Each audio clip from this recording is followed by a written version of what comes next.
This week, G teaches me about resistance to Spanish occupation, find out about the influence Spanish food had on the local cuisine, and Manuel teaches me hand-to-hand combat techniques used to fight against their oppressors.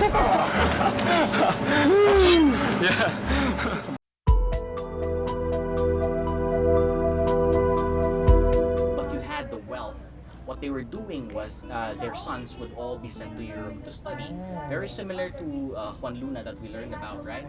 And the whole concept about that, sending your sons to study because you had the wealth to do that, was because they were hoping that they would bring new ideas about commerce, about sciences, about mathematics and all that stuff that would help them retain their wealth or their position in society. But the ironic thing is, one of the ideas that this young, educated men started bringing back to the Philippines was the idea of national identity, independence, freedom, and all Enlightenment. that. Enlightenment, precisely. Now, the thing was, there have always been revolutions against Spain through the 300 plus years that they were here. The big difference was to early on, middle, and towards the end. Early on and in the middle, it was very localized uprisings. So some dudes just kept fed up with how the Spanish were running stuff in their little town, little province. Then they would basically start a revolution. But that revolution was just in their little town. So if the Spanish just basically got more reinforcements from the rest of the country or from the motherland, basically they would easily get squashed. What happened was, when these young learned men were coming in, they were starting. A lot of them were non-violent. They were just writing stuff, trying to begin dialogue with Spain and all that. But basically, after Rizal wrote his two books, a lot of the separated uprisings all around the different provinces in the Philippines started to organize themselves, started to become one big organization, so that they could firmly create strong problems for the Spanish and maybe create an impact and maybe win their freedom. So Rizal never really joined the actual fighting, but he is known as one who was very, very vocal. Now, After centuries of colonization by the Spanish, the Filipinos started to get organized. In order to help me learn about the Filipino fighting spirit and some of the techniques used to resist their oppressors, I decided to pay a visit to the local martial arts expert, Manuel de Guzman. Manuel is a dangerous man. He teaches Arnis in Manila. Arnis, a combination of native Filipino fighting techniques and Spanish fencing. He utilizes sticks, knives, and basically anything else that could be within arm's reach to repel Spanish colonizer turned would-be attackers. The ladies hide in the toothpick under the tongue. Yeah, hide like this. And then there's somebody attempt to lace the neck here. Yeah. Like that. And then Real Philippine martial arts. yeah. After we get to know each other a little bit, we pick up the sticks and get to work. Yes, down. Bit of a slow start, but after a little while, we're going full steam ahead. Oh, sorry.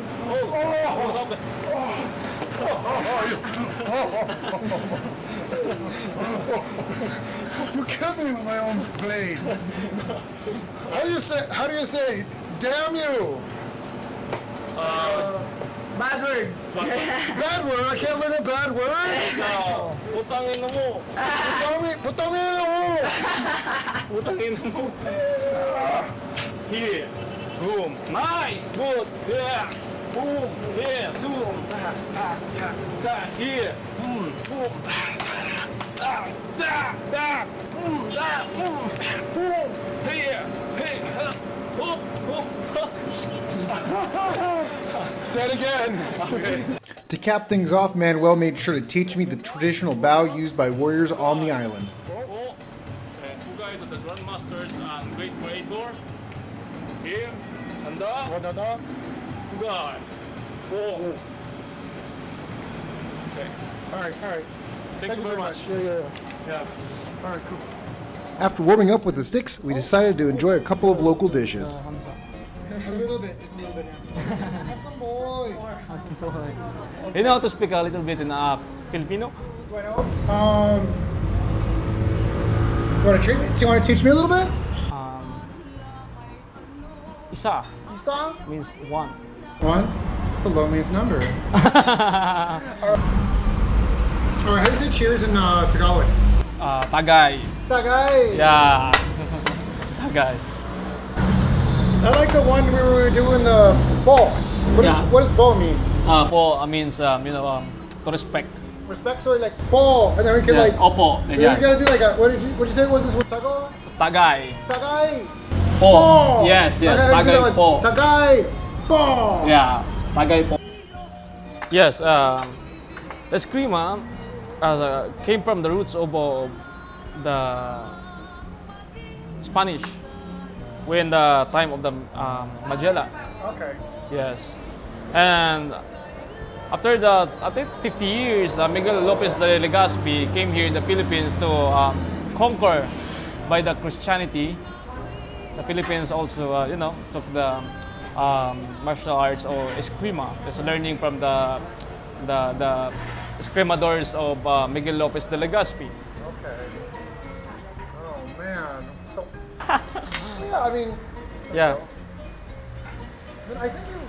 Oh, how does this work? I just like fork some of it over on my rice or something? Yes, you can. Like this? Because we are in oh Just eat it by itself, just like that? yeah.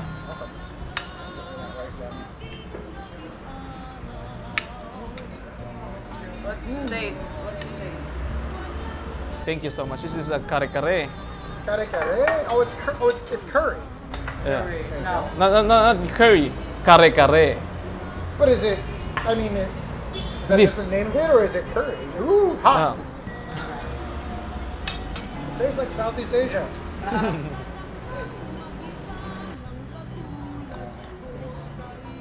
So when the Spanish were here, Yeah. they came here from, the Spanish were in New Spain. They were in Mexico. So they didn't control the Philippines from Spain. They controlled it from Mexico. And one of the things that's interesting is like tasting this dish is it tastes like a combination between like the spices tastes like a combination between other Southeast Asian dishes I've had, like in Thailand or Vietnam, and Mexican food. So there's like a little bit of a kick and a spice to it. It's really similar to Mexican food. Like even like these little what are these potatoes called? Patatas. Patatas. Oh, you just call patatas. Okay. Okay, that means potato, I guess.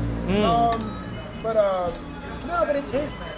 It's got this taste to it that it reminds me of like Mexican, like a Mexican tortilla or corn or anything like that. But Yeah. it tastes very similar. Yeah, definitely.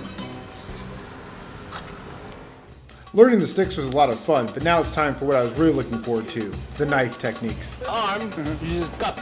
Here, you stop. Yeah. You block my arm. Just like here. You just do a draw cut. Yeah. You just bring it in. Yeah. It's like, here's thanks for some meat. Yes. Okay, now, knife first, before we contact, like this. Bang. Okay? Okay? Grab. Boom. Yeah, and here.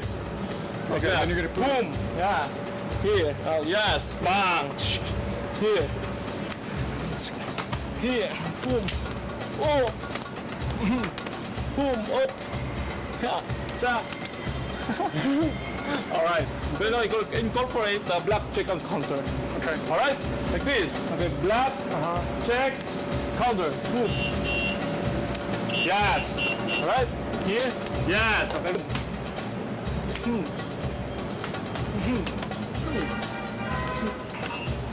Oh.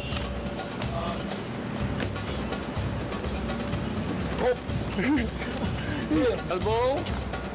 So, also, boom. Yes. Here, then go away. We go. Again, bang, here.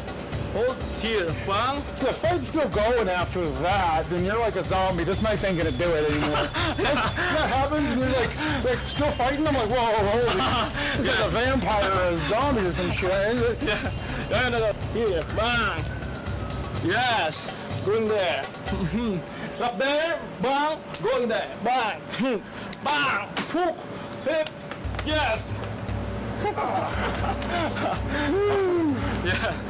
Some water. All right. Good. Go. Block. Block. Neck. Neck. Oh. And okay. attack. Yes. Oh, so it's if we're cutting low, then I'm gonna cut up Yes. and then go for a high organ. Yes. If I'm blocking high, since our Yes. hands are high, I'm gonna cut low and then go for low organ. Yes. Oh, there we go. Okay, It's not okay. like it's Steady, steady. Okay, from here, I will block, check, attack. You block, check, attack. Sorry. Oh, I got it. Slash, I go. slash. Yes. think I'm right block. back. Here. Oh, yeah. Yeah. Yeah. So I'm doing there. There. Doing here. Oh, so I guess I'm trying to figure. Oh, so it's two at the neck. Yes. If you're coming through here, I'm gonna go because you already got me, but I've got a shot at your neck, so I might as well go. Yeah. So it's not.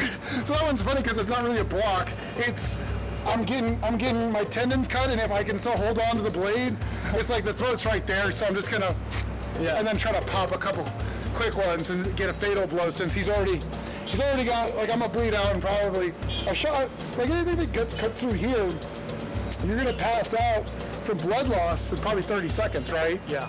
So it's like I got 30 seconds to make a killer blow, or else I'm gonna be dead too. After practicing some of the arm techniques, Manuel explained to me how the Filipinos used to hide their weapons in training right under the noses of the Spanish. Yes. Before, there's a lot, the guards in the civil guards in the Spanish era, and Filipinos don't allow to bring a weapon, so they hide in the sticks. Right. Yes, that's why the sticks was formed or was used during the time Spanish or even the Magellan came here in the Philippines. But the sticks is very, the basic weapon that you. And it's unassuming. You could maybe using it for farming. Maybe it's something in your home, but you can have it as a weapon and learn it and train it as a weapon. Yeah. Even though it doesn't look like a weapon, it just looks like a stick. Yeah, But the shell, the coconut shell. Yeah, coconut shell. There's a coconut shell here. You can like that. They training like this. Boom. Oh, they Yeah. would train against to toughen up their. Yes, here the coconut here. Boom. It's a training. But when the civil guard saw the man who like this like I thought it was like a dance or something. there's a dance. Yes. Oh, so they would be training in martial arts. Yes. But the Spanish just thought they were doing some sort of silly dance. Yes. Yeah. No, that's one of the things I wonder is how do, because the Filipinos fought back at different times. There were multiple uprisings against the Spanish, but obviously they had to train and equip themselves in a way where the Spanish couldn't really clearly tell what it was. The lady has the fan like this. Then he is always the officer of the guards, officer of the Spanish soldiers.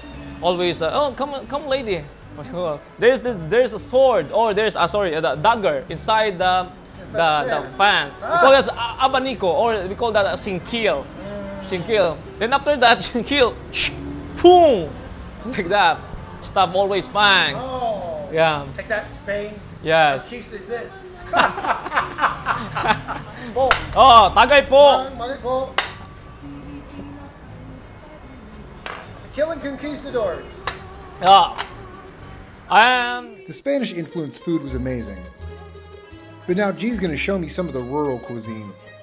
Historically, it's the tougher cuts of beef. I always say it's beef shank soup because that's what it started with. But now it gets, depending on the store, it gets added with whatever the toughest parts of a regular cow is. Boiled real long. The things that are beloved here are basically they're hot. Hot. Tasted good for 5 seconds. Then it was too hot. Like the fifth of a second, I had it in my mouth. I think it's good. Oh, it's hot. Got a blow on it. That's my bad. I don't know. I saw that pork and I'm like, oh man, I don't want that pork.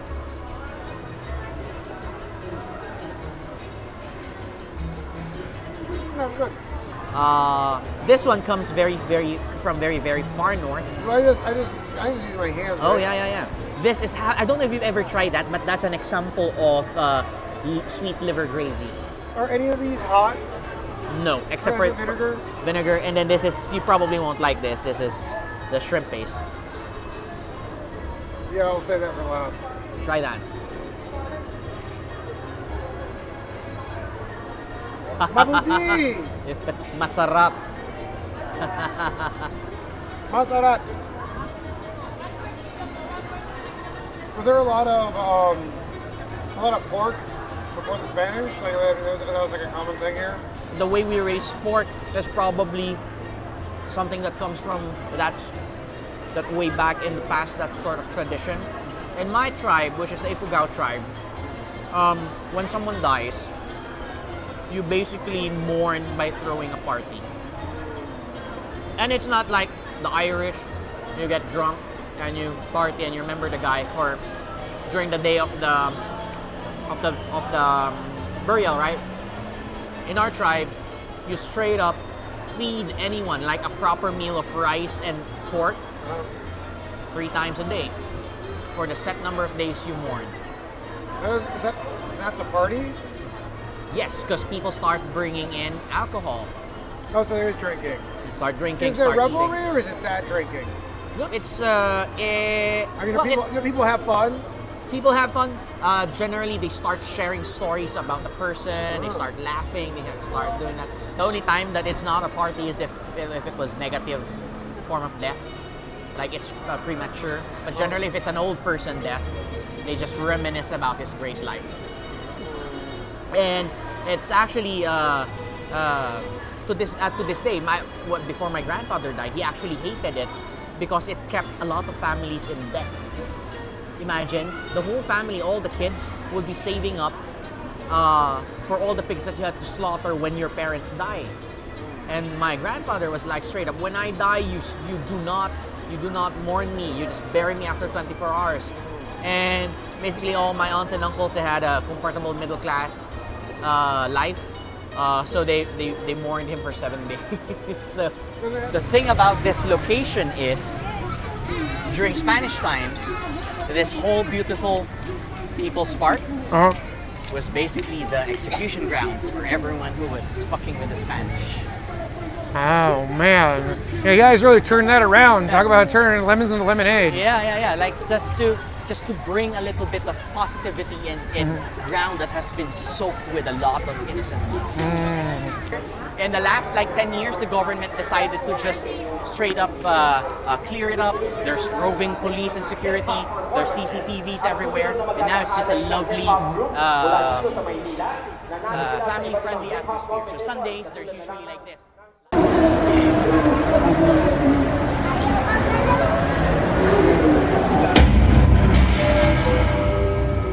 They forced us out for the good of mankind.